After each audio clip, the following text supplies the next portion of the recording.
봉독하겠습니다. 거짓 선지자들을 삼가라. 양의 옷을 입고 너희에게 나아오나 속에는 노략질하는 일이라. 그들의 열매로 그들을 알지니 가시나무에서 포도를 또는 엉겅퀴에서 무화과를 따겠느냐.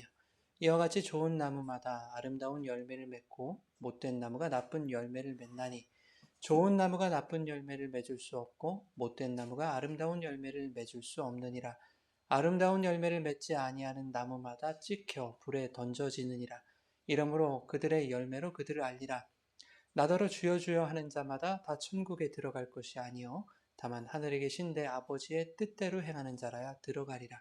그날에 많은 사람이 나더러 이르되 주여 주여 우리가 주의 이름으로 선지자 노릇하며 주의 이름으로 귀신을 쫓아내며 주의 이름으로 많은 권능을 행하지 아니하였나이까 하리니 그때에 내가 그들에게 밝히 말하되 내가 너희를 도무지 알지 못하니 불법을 행하는 자들아 내게서 떠나가라 하리라. 그러므로 누구든지 나의 이 말을 듣고 행하는 자는 그 집을 반석 위에 지은 지혜로운 사람 같으리니 비가 내리고 창수가 나고 바람이 불어 그 집에 부딪히되 무너지지 아니하나니 이는 주추를 반석 위에 놓은 까닭이요 나의 이 말을 듣고 행하지 아니하는 자는 그 집을 모래 위에 지은 어리석은 사람 같으리니 비가 내리고 창수가 나고 바람이 불어 그 집에 부딪힘에 무너져 그 무너짐이 심하니라. 아멘. 살아계신 하나님의 말씀입니다. 할렐루야. 하나님 아버지와 예수 그리스도로부터 오는 은혜와 평강이 이 시간 여러분 가운데 함께 하시기를 예수님의 이름으로 축원합니다. 아멘. 오늘은 열매로 알리라 라는 제목으로 말씀 나누겠습니다. 지난주에 우리는 세상 끝으로 갈수록 판을 치게 될 거짓 선지자들을 분별해야 된다라는 말씀을 나눴습니다. 그 거짓 선지자들은 세상이나 다른 종교에 있는 것이 아니라 교회 안에도 득실거리고 있다라고 말씀을 드렸죠. 비단 목회자뿐만이 아니라 진리를 왜곡하고 또 변질된 말씀을 추종하는 모든 자들을 거짓 선지자들이다 이렇게 말합니다. 선지자는 어떤 사람이에요, 여러분? 하나님의 말씀을 맡은 자죠. 그가 선지자라고 하는데 성경을 보면 하나님이 성도를 복음의 증인으로 부르셨다고 하죠. 예, 즉 말씀 맡은 선지자들로 성도를 부른 거예요. 그러니 성도가 그들의 마음속에 하나님의 진리, 하나님의 그 말이 아니라 다른 말을 진리로 가지고 있다면, 그리고 다른 말을 하고 다닌다면, 다른 말을 추종하고 다니고 있다면 그는 열심히 교회를 다니면서 거짓 선지자 노릇을 하고 있는 거예요. 그죠? 하나님이 우리에게 주신 말씀의 목적은 예수 믿고 구원받아라 하는 목적밖에 없습니다. 요한복음 20장 31절 우리 같이 한번 읽어볼까요? 오직 이것을 기록함은 너희로 예수께서 하나님의 아들 그리스도이심을 믿게 하려 하며 또 너희로 믿고 그 이름을 힘입어 생명을 얻게 하려 합니다. 예, 분명하게 이렇게 말씀해 주십니다. 이 밖에도 많은 성경 구절들이 성경의 목적은 이것이다 하고 말씀을 하거든요. 자, 이 말씀이 뭐냐면 다른 말로 하면 우리로 하여금 하나님 나라를 누리게 하시려는 것이 성경을 우리에게 주신 목적이다 하는 겁니다. 세상 나라 가치를 누리는 방법에 대해서 가르치거나 힘과 권력을 행사할 자격을 취득하게 하시려는 것이 아니다 하는 겁니다. 그럼에도 불구하고 많은 신앙인들이 하나님의 말씀을 세상에서의 편의를 위한 어떤 티켓, 바우처 같이 이렇게 생각하는 경우가 많죠. 예수를 믿는 것을 천국행 티켓을 미리 확정짓는, 얻어놓는 그런 보험 정도로 생각하는 경우가 많습니다. 그리고는 세상 사람들보다 더 세상 것들을 추구하고 살죠. 우리는 이미 천국행이 확정됐는데 뭐 그러니까 이 땅에서도 잘 먹고 잘 살아야지. 세상 사람들보다 더 못되게 사는 사람들이 얼마나 많은지 모르겠어요. 지난 시간에도 언급했지만 그 사람들은 마지막 날 주님의 심판대 앞에서 주님의 외면을 받을 것입니다. 내가 너희를 도무지 알지 못한다. 불법을 행하는 자들아 내게서 떠나가라. 이렇게 말씀하실 거예요. 여러분 하나님의 말씀은 법입니다. 법. 하나님의 말씀 법이에요. 성경이 우리에게 법으로 주셨잖아요. 이 말씀은 하늘의 법이에요. 그 법을 어기면 뭐한 자예요? 그게 불법을 행한 자예요. 불법을 행한 자. 불법을 행했다는 것은 하나님의 말씀이 아닌 다른 말을 법으로 삼고 그것을 진리로 삼아서 살았다는 뜻이에요. 그리고 열심히 주의 이름으로 선지자 노릇을 하고 사는 겁니다. 오늘 본문에 보니까 그들은 주의 이름으로 귀신도 쫓고 주의 이름으로 많은 권능도 행했다 라고 스스로 그렇게 하나님 앞에서, 예수님 앞에서 주장하고 있는데, 오늘날 우리에게 있어서 선지자 노릇은 뭘까요? 오늘날 교회 안에서 사람들이 하는 선지자 노릇, 그것은 주님을 위해 우리가 주일 성수하고 헌금을 한다라고 생각하는 것들이거든요. 하나님의 영광을 위해서 우리가 전도도 하고 구제도 하고 봉사도 하는 것이다 라고 생각하는 그런 마음들, 그것이 우리가 선지자 노릇하는 거예요. 주님, 내가 주의 이름으로 이와 같은 것들을 열심히 행하지 않았습니까? 얼마나 구제 봉사, 나눔 헌신 많이 했습니까? 충성 봉사하지 않았습니까? 그런데 나를 모르신다고요? 이렇게 말할 사람들이 있다는 거예요. 여러분, 잘못된 법을 가지고 있으니까 열심히 잘못 행하게 되는 겁니다. 그죠? 진리의 말씀이 내 안에 법으로 들어오면 성도는 내가 열심히 뭔가를 수행해서 이루어낼 수 있다고 생각하기보다는, 나에게 그 법을 행할 능력이 없는 것이로구나 하는 것을 깨닫게 돼요. 진리가 나를 뚫고 들어올 때, 어떡하지? 내가 도대체 이 진리를 소화해낼 수 있는 능력이 없네? 나는 어떻게 해야 되지? 이 마음이 드는 겁니다. 나로서는 도무지 행할 수 없기 때문에 나는 죄의 대가를 치러야 할 수밖에 없는 존재로구나. 그런 나를 자각하게 돼요. 이러한 나는 도대체 어디서부터, 어디에서, 무엇으로, 누구로부터 은혜를 입어야 되지? 구제를 받아야 되지? 이쪽으로 우리의 마음이 향하게 되어 있는 겁니다. 우리 안에 진리의 법이 있다면 이 법은 내 행위의 공로를 보상받기 위한 것이 아니라는 것을 일찌감치 깨닫고 내 안에서 진리의 법대로 행하실 어떤 일을 삶의 주체자로 영접하는 그 유일한 해답을 택하게 할 것입니다. 진리는 그래요. 비진리는 뭐냐면, 이게 진리니까 이대로 살아. 이대로 수행하며 살면 너희에게 금은보화, 부귀영화, 복락, 세상의 복이 주어질 거야. 그러니까 열심히 한번 수행해봐. 이게 비진리예요. 그래서 내가 어떻게 열심히 하면 가능할 것 같기도 한데 이런 마음들 자꾸만 준다고요. 근데 진리는 어때요? 너희는 못해. 그러니까 그냥 포기하는라는 말이 아무것도 하지 말고 살라는 것이 아니라 너희가 할 수 있다고 하는 너희의 가능성을 내려놓고 그 모든 법을 완성하신 어떤 분을 붙들어야지 진리는 우리에게 그것을 요구하고 가르치신다 하는 겁니다.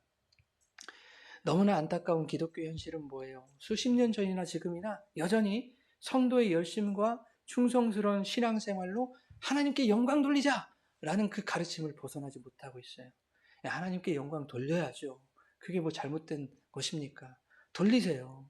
그런데 솔직히 말해서 그것이 정말 하나님의 영광을 위한 것이었는가? 가슴에 손을 얹어보시라는 말이에요. 목적은 따로 있는 거 아니었습니까? 그렇게 열심히 해야만 내가 복을 얻을 것 같으니까. 그렇게 하지 않으면 화가 올 것 같은 왠지 모를 불안감이 우리 안에 있지 않았습니까? 복음은 그런 것을 교훈하고 있지 않는데 지금까지 그러한 종교 생활을 우리가 해왔다면 그는 진리가 아닌 다른 말을 가지고 다른 법을 행하며 살았던, 불법을 행하던 자였다 하는 겁니다. 그러니까 잘 여러분 점검하셔야 돼요. 내가 불법을 행하는 사람이었는지 아닌지. 지금은 기회가 있다니까요, 여러분. 근데 심판대 앞에 서면 기회가 없어요. 불법을 행한 자야, 내게서 떠나가라. 지옥에 들어간 부자에게 기회가 주어지지 않잖아요. 주일에 빠지면 내일 있을 그 계약건이 성사가 안 될 것만 같은 그런 불안함이 막 찾아오고, 그죠? 11조 건너뛰면 왠지 다음 달에 내가 뼈 빠지게 힘들 것 같은 그런 불안감이 막 찾아오고. 왜 그런 생각을 하게 되는가 하면 교회에서 그런 마음을 심어줬기 때문에, 다른 복음을 말했기 때문이에요. 성경의 가르침과 다른 세상의 말을 교회들이 전해줬기 때문이에요. 그게 얼마나 여러분들의 뼛속 깊이 침투해 있습니까? 그걸 빼는데 제가 7년간 지금 만으로 6년 동안 목회를 해도 안 빠지지 않습니까? 저한테서도 빠져나가지 않는데 그렇게 힘든 거라고요, 여러분. 그래서 심정골수를 쪼갠다고 말씀하시는 거예요. 말씀이. 그 말씀 아니면 쪼개지지 않는다니까요. 신앙의 기름기 뺄 수가 없어요, 여러분.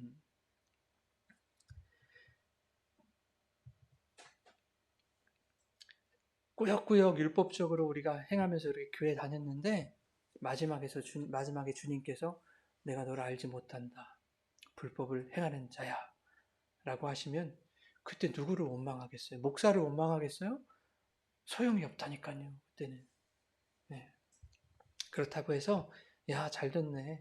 11조 헌금 야, 안 내도 되는 것이었구나. 주일에 밥 몫을 빠지고 교회 일에 봉사한답시고 괜히 스트레스 받고 힘 뺄 일 없구나. 이런 마음이 여러분에게 드신다면 그분은 지금까지 외식적으로 신앙생활 했다는 거예요. 스트레스 받아가면서 이거 안 하면 안 되겠게 하나님한테 혼날 것 같게 했던 거예요. 헌금을 내야만 하나님이 복을 주실 것 같기에 그렇게 외식적으로 신앙생활을 했던 겁니다. 여러분 성경은요. 불법을 행하지 말라고 했지 행함이 필요 없다고 말씀하지 않았어요. 행함이 없는 믿음은 무슨 믿음이다? 죽은 믿음이다. 행함과 믿음은 동전의 양면과 같은 거예요. 그것을 신실이라는 말로 표현하고 있는데 신실하다는 것은 마음과 행함이 동전의 앞뒤처럼 하나로 딱 붙어 있는 거예요. 동전이 양면이 있어야 값어치를 가지는 거 아닙니까? 성도의 믿음은 행함으로 반드시 드러나게 되어 있습니다. 그래서 그 사람이 진짜 성도인지 거짓 선지자인지는 그 열매로 안다. 오늘 본문이 말씀하고 있는 거죠. 여러분 거짓 선지자들은 양의 옷을 입고 다가온대요. 오늘 말씀을 보니까. 그러나 그 속은 어떻대요? 노략질하는 일이다 라고 말씀하신다고요. 그 말은 다른 누구를 말하는 것이 아니라 여러분 자신이 내가 양의 탈을 쓴 늑대일 수도 있다는 것을 경고하시는 거예요. 내가 양의 탈을 쓴 늑대인지 아닌지는 무엇으로 알 수 있다? 열매로 알 수 있다. 열매. 그래서 교회에서 뭐라고 가르치냐면 앞선 논리와 이제 똑같아요. 조금만 더 신앙적인 열심을 내서 좋은 열매를 한번 맺어봅시다. 그런다고요. 그래야 마지막 날에 주님의 인정을 받고 상도 한번 받아봅시다. 열매를 맺읍시다. 이렇게 가르친다니까요. 오늘 열매 얘기를 할 텐데 지금 방금 말씀드린 이런 가르침은 틀렸다는 것을 말씀드리고 있는 거예요. 열심을 내서 열매를 맺읍시다. 아니라고요, 여러분. 여러분의 열매가 뭐예요? 성령의 열매 말고 여러분의 열매가 뭡니까? 교회의 열매는 뭘까요? 교회가 맺어야 할 열매? 여러분이 맺어야 할 열매가 뭐예요? 우리가 생각하는 대부분의 좋은 열매라는 것은 뭐냐면 전도, 봉사, 구제, 섬김, 나눔, 선교, 헌신 이런 거 아닙니까? 선행하고 막 하는 것들? 그런 것을 열매라고 해요. 내가 전도해갖고 누구 하나를 데려오고 열매라고 하잖아요. 그런 것을 열매로 여긴단 말이에요. 그 열매를 맺었을 때 하나님이 우리 기뻐하시고 우리에게 뭔가 보상을 주실 것만 같은 그런 생각을 갖는단 말이에요. 우리 교회는 선교하는 교회다. 뭐 50%를 세상으로 흘려보낸다. 선교하는 데 쓴다. 우리 교회는 건물을 추구하지 않는다. 이런 자랑. 그것은 교회의 결단으로 하는 거죠. 당연히 우리가 이것이 우리 교회의 정체성입니다. 하고 하나님과 약속하고 가는 거거든요. 근데 그것이 우리의 자랑이면 안 돼요. 이것이 우리의 열매입니다. 라고 착각해서는 안 돼요. 이런 자랑거리가 열매가 될 수 없는 거예요. 17절 우리 같이 한번 보실까요? 17절 시작.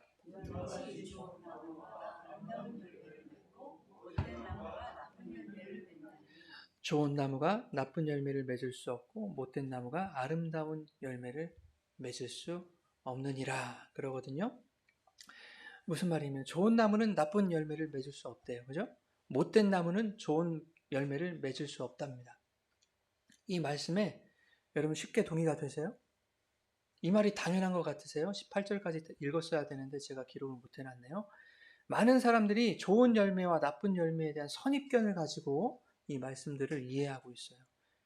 여러분, 좋은 나무는 나쁜 열매를 맺지 않습니까? 나쁜 나무는 나쁜 열매만 맺어요? 그러니까 당연하다고 생각하고 살아가는 거예요, 여러분이. 그죠? 둘 중에 어떤 열매가 좋은 열매인지 한번 마음속으로 대답해 보세요. 표면이 상하고 찌그러진 사과. 1번. 2번. 알도 굵고 모양도 둥글고 색깔도 선명한 아주 튼실한 사과. 1번이에요, 2번이에요. 좋은 열매는. 2번이죠? 당연히 2번이죠. 누가 봐도. 그런데 이 두 열매가 한 나무에 달릴 수 있지도 않겠습니까? 그렇지 않아요, 여러분? 똑같은 사과나무에 최상품의 열매와 상품 가치가 없는 열매가 동시에 달릴 수 있지 않아요? 그러면 이 사과나무는 못된 나무입니까? 좋은 나무입니까? 그러니까 단순하게 생각할 이야기는 아니다 하는 거예요. 네. 무슨 말씀을 드리고 있는 것이냐면 오늘 본문이 좋은 사과나무는 최상품의 열매만 맺는다는 개념으로 이해해서는 안 되는 말씀이다. 좋은 열매와 나쁜 열매는 세상의 가치로 판단할 수 있는 것이 아니다. 라는 이야기입니다. 본문 16절에 보면 가시나무에서 포도를 따지 못하고 엉겅퀴에서 무화과를 따지 못한다. 이렇게 말씀해요. 가시나무에서는 가시가 돋죠. 엉겅퀴는 열매를 낼 수 없어요. 포도나무에 포도가 달리는 법이고 무화과 나무에 무화과가 열립니다. 이건 당연한 이야기죠. 그런데 여러분 탱자나무에 뭐가 열릴까요? 탱자나무에 뭐가 열려요? 탱자가 열리죠? 탱자가 안 열려요. 열려요? 탱자나무에 탱자가 나겠죠, 여러분. 그런데 귤도 열려요, 귤도. 여러분 감귤 농사 하시는 분들 보니까요. 탱자나무에 감귤나무 가지를 잘라서 접을 붙입니다. 네. 그러면 탱자나무인데 탱자가 열려야 되잖아요. 탱자나무 뿌리가 땅에 박혀 있으니까 탱자나무에 탱자가 열려야 되는데 감귤이 열리더라 그 말이에요. 그리고 그 나무를 더 이상 탱자나무다라고 말도 하지 않아요. 감귤나무다 그렇게 얘기를 해요. 로마서 11장 17절부터 20절까지 우리 세 번역으로 함께 읽겠습니다. 그런데 참 올리브나무 가지들 가운데서 얼마를 잘라내시고서 그 자리에다 돌 올리브나무인 그대를 접붙여 주셨기 때문에 그대가 참 올리브나무의 뿌리에서 올라오는 양분을 함께 받게 된 것이면 그대는 본래의 가지들을 향하여 우쭐대지 말아야 합니다. 비록 그대가 우쭐댈지라도 그대가 뿌리를 지탱하는 것이 아니라 뿌리가 그대를 지탱한다는 것을 명심해야 합니다. 그러므로 어떻게 읽어볼까요? 그러므로 본래의 가지가 잘려나간 것은 그 자리에 내가 접붙임을 받게 하시려는 것이었다 하고 그대는 말해야 할 것입니다. 옳습니다. 그 가지들이 잘린 것은 믿지 않은 탓이고 그대가 그 자리에 붙어 있는 것은 믿었기 때문입니다. 그러니 교만한 마음을 품지 말고 도리어 두려워하십시오. 잘 이해하셔야 됩니다. 저와 여러분을 돌 감람나무에 그리고 주님을 참 감람나무에 비유하는 말씀인데요. 돌 감람나무 가지들이 참 감람나무에 접붙임이 되면 무슨 열매를 맺겠습니까? 자, 탱자나무에 오렌지 나무 가지를 접붙이면 뭐가 납니까? 감귤나무를 접붙이면 감귤이 나죠? 참 감람나무에 돌 감람나무를 접붙이면 뭐가 나요? 참 감람나무 열매가 나지 않아요. 돌 감람나무 열매가 열린다 그 말입니다. 아시겠어요, 여러분? 네. 성경은 저와 여러분을 접붙임된 가지라고 이렇게 말하고 있는데 이 가지들에 맺히는 열매가 어떠하든 그 열매에 상관없다 그거예요. 나는 너희가 어떤 열매를 맺든지 그것을 좋은 열매로 봐주겠다는 거예요. 왜?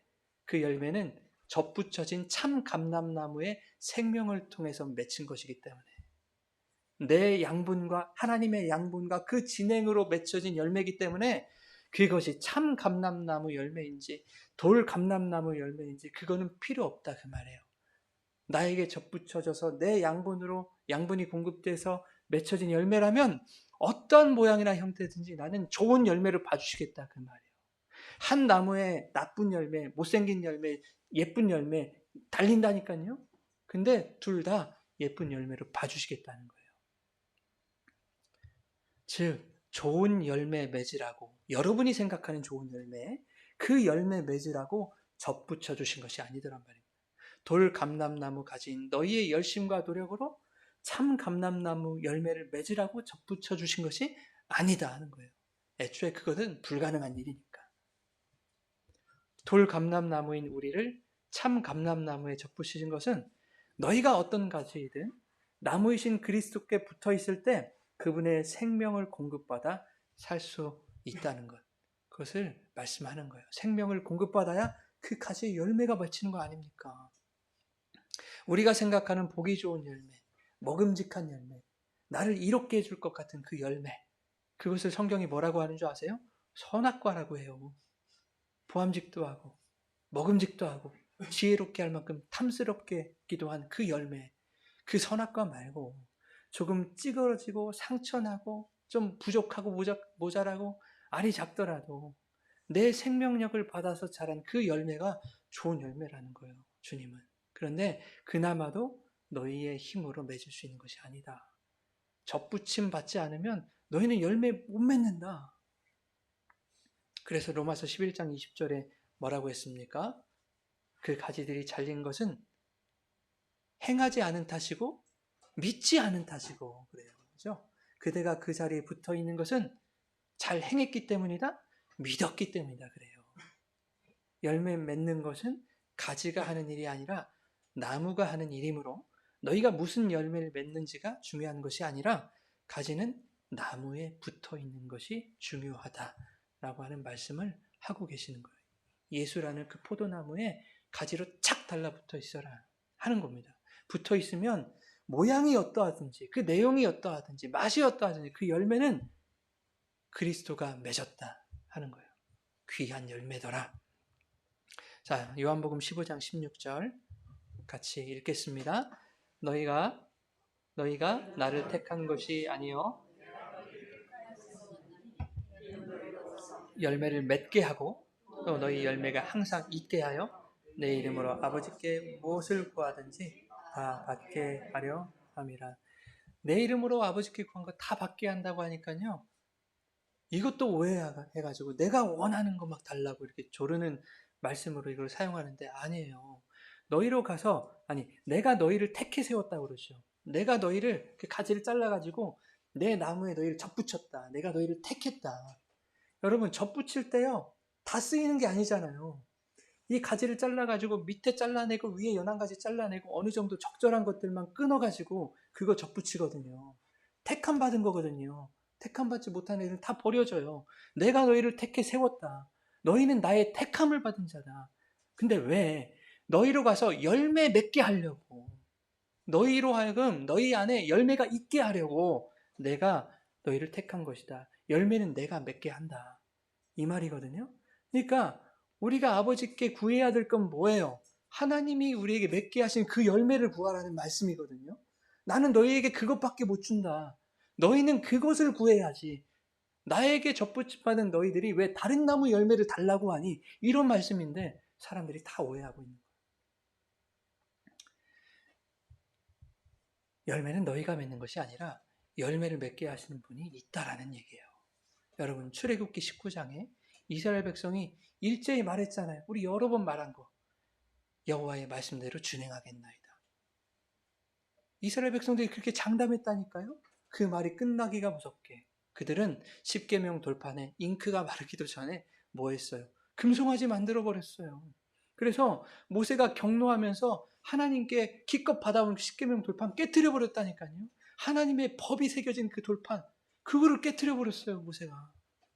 하나님의 말씀, 하늘의 법은 내가 지키려고 하면 할수록 더 범하게 만드는 법이에요. 그게 하나님의 말씀이에요. 내가 이걸 한번 행함으로 지켜봐야지 하면 할수록 더 안 지켜져요. 더 범하게 돼요. 그게 하나님의 법이라니까요. 인간이 주체적으로 지켜낼 수 있는 법이 아닌 거예요. 그래서 하나님은 예레미야 31장에 뭐라고 하십니까? 돌 같은 너희 그 마음에 새로운 법을 내가 새겨놓겠다. 새로운 법을, 새 언약을 기록하겠다. 이렇게 약속해 주셨어요. 그 내용을 한번 읽어보겠습니다. 예레미야 시작. 여호와의 말씀이니라. 보라, 날이 이르니 내가 이스라엘 집과 유다 집에 새 언약을 맺으리라. 이 언약은 내가 그들의 조상들의 손을 잡고 애굽 땅에서 인도하여 되는 날에 맺은 것과 같이 아니할 것은 내가 그들의 남편이 되었어도 그들이 내 언약을 깨뜨렸음이라. 여호와의 말씀이니라. 그러나 그날 후에 내가 이스라엘 집과 맺을 언약은 이러하니 곧 내가 나의 법을 그들 속에 두며 그들의 마음에 기록하여 나는 그들의 하나님이 되고 그들은 내 백성이 될 것이라 여호와의 말씀이니라. 예, 우리 마음에 기록하신 새 언약, 그 새 언약이 예수 그리스도로 오셨잖아요. 그 예수 그리스도인데 그분이 십계명 돌판이 쪼개져 버리듯이 그리스도께서 십자가에서 쪼개지셨다고요. 그렇죠? 모세가 괜히 돌판 깨뜨린 게 아니에요. 이 언약 너희들이 지키려고 하니까 이거는 너희들이 지킬 수 없어.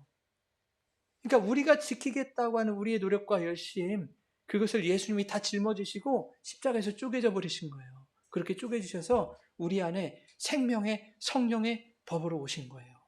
성령이 우리의 생명줄로 들어오신 겁니다. 그래서 이제는 우리 안에서 그 법이요 생명이신 성령께서만 행하시고 열매를 맺어 가시는 거예요. 그것이 성령의 열매입니다.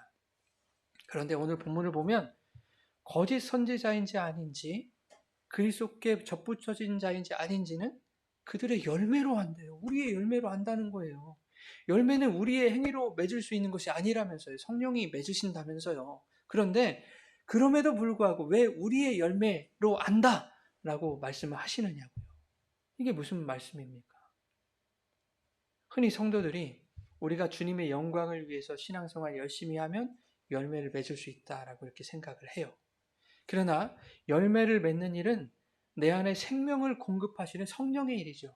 그 성령의 생명력과 양분이 공급되지 않으면 차단되면 열매를 맺을 수 없다니까요. 즉 우리 안에서 성령이 일하신다면 생명력이 공급되고 있다면 우리의 삶에서도 성령의 역사가 열매로 나타나는 것은 당연한 일이죠. 당연한 일이에요. 사람들은 내가 열심히 해서 열매를 맺으면 이 땅에서도 복을 받고 천국에서도 상급받을 거로 생각하면서 열심히 그렇게 종교 생활을 달리는 거예요. 그런데 그게 아니라는 거잖아요, 지금. 너의 삶에서 연그러가고 있는 그 열매들을 보니까 아, 그렇구나. 과연 너는 성령에 의해서 생명을 공급받고 있는 자임을 내가 알겠다. 라는 거예요. 성령이 맺어가시는 열매를 보니까 너는 그리스도께 접붙임 받은 자가 확실하더구나. 이렇게 알아보시겠다는 거예요. 그러니까 너희가 뭘 하면 열매를 맺는 게 아니라 너희 안에서 나타나고 있는 열매를 보니까 성령이 일하시는구나. 너 접붙임 받은 자가 많네. 이렇게 우리를 알아보시고 불법을 행하는 자들아가 아니라 내 법을 완성한 자들아 나에게 오라. 이렇게 받아주시겠다는 얘기예요.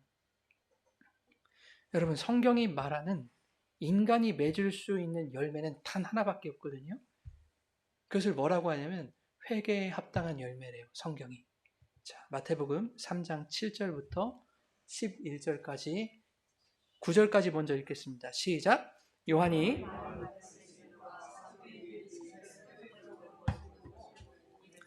독사의 자식들아 누가 너희를 가르쳐 임박한 진노를 피하라 하느냐.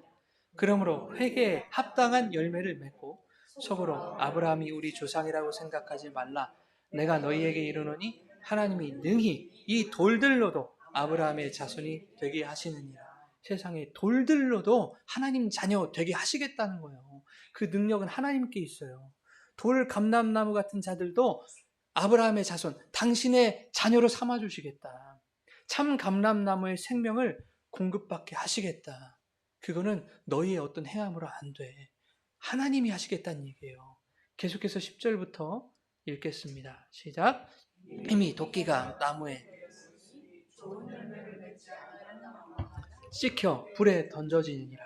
나는 너희를 회개하게 하기 위하여 물로 세례를 베풀거니와 내 뒤에 오시는 이는 나보다 능력이 많으시니 나는 그의 신을 들기도 감당하지 못하겠노라. 그는 성령과 불로 너희에게 세례를 베푸실 것이요. 예. 자, 여기서 회개에 합당한 열매를 말하죠. 그 회개에 합당한 열매라는 것은 회개하라는 얘기입니다. 예, 회개하지 않으면 너희들 지옥불에 던져진다. 찍혀서 지옥불에 불쏘시개로 너희들 던져지게 될 것이다. 나 요한은 너희로 회개하게 하기 위해서 세례를 베푸는데 내 뒤에 오시는 그 예수님은 성령과 불로 너희에게 세례를 베푸실 것이다. 회개에 합당한 열매를 맺는 자들에 대한 그 영원한 생명을 허락하시기 위해서 예수님 오셨다는 거예요. 자, 이 말씀이 누가복음 3장에도 동일하게 기록되어 있거든요. 그런데 누가복음에서는 마태복음에서 읽었던 10절과 11절 이 사이, 10절과 11절 보이시죠? 그 사이에 6절이 더 기록되어 있어요. 제가 말씀드릴게요. 자, 좋은 열매 맺지 않는 나무는 찢겨서 불에 던져진다 라는 그 말씀 이후에 사람들이 예수님께 막 물어봐요. 몰려와서 무리가 물어 이르되 그러면 우리는 무엇을 하리이까? 이렇게 물어봐요. 누가복음에서는 두 벌 옷이 있는 자는 없는 자에게 나눠주고 먹을 것도 나눠줘라. 가난한 자, 고아, 과부 도우라는 거죠. 그리고 세리들도 와서 세례받고자 하여 이르되 선생이여 우리는 무엇 하리이까? 이렇게 물어봐요. 부가된 것 외에는 거두지 마. 정직하라는 거죠. 예, 불의를 행하지 말라는 거예요. 군인들도 물어 이르되 우리는 무엇을 하리이까? 사람에게서 강탈하지 말고 거짓으로 고발하지 말아라. 거짓과 폭력의 앞잡이가 되지 말아라. 주님 그거 말씀하고 계시는 거예요. 너희가 세례만 받는다고 다 끝이 아니라는 거예요. 세례 받은 자, 예수 믿는 자의 삶에서는 이러한 사랑과 돌봄과 정의와 평화와 희생과 이런 것들이 흘러가야 된다. 그것은 당연한 것이다. 라고 하는 것을 예수님이 말씀하고 계신 것입니다. 너희의 삶에서 그러한 모습이 나타나지 않는다는 것은 너희가 내 말을 법으로 지니지 않았다는 증거이다. 나를 믿는다고 하면서도 다른 말, 다른 가치를 품고 불법을 행하는 자로 살았다는 것을 증명하는 것이다. 하는 것을 역으로 보여주신 말씀이에요. 너희의 행위와 열심으로 열매를 맺을 수 있는 것은 아니지만 너희가 접붙임을 받아서 나의 생명을 공급받은 자들이라면 너희의 삶에서 성령이 일하시는 성령의 그 흔적들이 당연히 나타날 것이고 그 흔적들로서 너희가 진짜 성도인지 증명되는 것이다. 그러니까 어떻게 아무렇게나 살 수 있어요? 우리가 구원받았으니까 그냥 나는 구원받았다고 아무렇게나 사는 거예요, 여러분? 그렇게 살 수 없다는 거예요. 그러니 교만한 마음을 품지 말고 도리어 뭐하라? 두려워하라 말씀하신 거예요. 조금 전에 로마서 말씀에. 네, 두려워하라는 말씀은요. 하나님이 나에게 벌을 주실까? 나에게 재앙을 내리실까? 나를 지옥불에 던지실까? 이것을 막 두려워하면서 벌벌 떨면서 그렇게 종교 생활을 하라는 것이 아니라 과연 나는 가짜가 아닌지 성찰하고 고민하면서 더욱 주님을 붙들고 경외하라는 말씀이에요. 자만하지 말고. 이제 한 말씀만 더 살펴보고 말씀 마무리할 텐데요. 자, 이런 말씀을 쭉 하고 이제 무슨 말씀 하시냐면 24절부터 우리 한번 볼까요? 제가 기록을 안 해놨는데 우리 말씀 위로 한번 가면 24절부터 한번 볼까요? 한번 읽어보겠습니다. 그러므로부터 시작. 그러므로 누구든지 이 말을 듣고 행하는 자는 그 집을 반석 위에 지은 지혜로운 사람 같으리니 비가 내리고 창수가 나고 바람이 불어 그 집에 부딪히되 무너지지 아니하나니 이는 주추를 반석 위에 놓은 까닭이요. 자, 그 다음 나의 이 말을 듣고 행하지 아니하는 자는 그 집을 모래 위에 지은 어리석은 사람 같으니 비가 내리고 창수가 나고 바람이 불어 그 집에 부딪힘에 무너져 그 무너짐이 심하니라. 자, 여러분 열매 많이 맺는 인생은 반석 위에 집을 짓는 인생이다. 우리 그렇게 생각하잖아요. 우리가 신앙생활 하면서 열매도 아이고 그거 모래 위에 집 세우는 것 같아. 그런 신앙은 그냥 무너져. 그러니까 우리가 열매를 많이 맺어야 돼. 그래야 든든한 반석이 우리가 서 있는 거야. 이렇게 오해들을 하시는데요. 그런 말씀이 아닌 거예요. 여러분, 자, 모래 위에 지은 집도, 그죠? 반석 위에 지은 집도 다 비를 맞아요. 그죠? 창수가 나고 바람이 분다니까요. 집이 부딪힌다니까요. 열매를 많이 맺고 신앙생활 막 내 열심대로 열심히 하면 비바람, 풍파 안 겪을 거로 생각한다니까요. 그렇게 가르친다니까요. 근데 성경이 말씀하잖아요. 반석 위에 지은 집이든 모래 위에 지은 집이든 비바람, 풍파 다 맞는다고 말씀하잖아요. 그렇죠? 근데 단 한 가지 다른 게 뭐예요? 무너지지 않는 거예요. 왜 무너지지 않는 줄 아세요? 뿌리가 박혀 있잖아요. 우리는 젖붙이만 뿌리가 박혀 있는 거예요. 생명력이 공급되는 거예요. 그러니까 그 생명력으로 인해서 우리는 그 지주목의 지지를 입어서 날마다 열매를 맺을 수밖에 없는 인생을 살아가더라. 비바람 풍파? 아무 상관이 없는 거예요, 여러분과. 그렇죠? 여러분의 인생에서 나는 왜 이렇게 힘들고 고달픈 일만 나에게 찾아오냐? 여러분이 고민하실 이유가 없는 거예요. 왜? 여러분은 뿌리가 깊이 내려져 있는 그 참 감람나무에 접붙임 받은 자들이기 때문에 그렇습니다. 여러분 믿으십니까? 예. 여러분의 삶에 문제가 없어요. 염려가 없어요. 여러분의 인생에서 분명히 열매가 맺히게 될 겁니다. 하나님이 그렇게 계획하셨고, 그렇게 작정하셨고, 예정하셨고, 그렇게 만들어 놓으신 거예요. 그러니까 자책하지 마세요. 나는 왜 열매를 못 맺나? 내가 수십 년 신앙생활 했는데 나는 왜 이 모양으로 살고 있지? 그런 생각 하지 마시라고요. 그런 생각이 들 때 나는 도대체 어떻게 하면 우리 하나님을 더 붙들고 주님의 말씀을 더 의지하며 살아갈 수 있을까? 그것을 생각하시고 그 두려움을 가지고 더욱 주님을 경외하시라고요. 그렇게 여러분이 주님을 경외할 때 여러분 안에서 아름다운 열매들을 맺어 가실 것입니다. 이렇게 산상수는 마무리됐습니다. 다음 주부터는 새로운 말씀으로 하나님의 은혜를 나누도록 하겠습니다.